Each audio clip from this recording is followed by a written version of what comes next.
All right, Bill, thanks. As the $1.9 trillion stimulus plan is about to be debated in the Senate, many taxpayers and local governments are anxious for those dollars to be sent out soon. The Nueces County judge is saying the county has spent $25 million in pandemic-related expenses since last March, and so far the federal government has only covered $2 million of those expenses.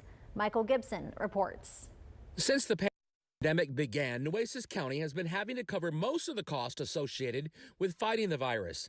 That total is now at $25 million. The federal government has only reimbursed the county to the tune of about $2 million, according to County Judge Barbara Canales. That's why she's anxious for the $1.9 trillion stimulus plan to get signed into law so that direct federal financial relief would be headed our way. We would receive around $71 million here in Nueces County.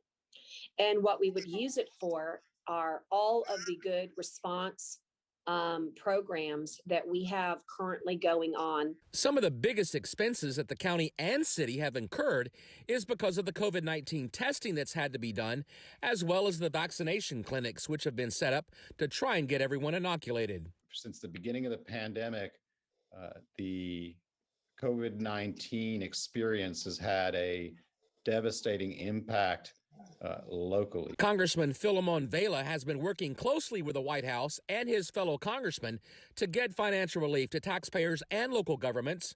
While Nueces County is set to receive that $71 million in stimulus monies, the city of Corpus Christi is also looking at collecting around $68 million. But in general, the $350 billion in stimulus funding for state and local communities is based on population. But the $1.9 trillion question is, when will the stimulus actually be passed?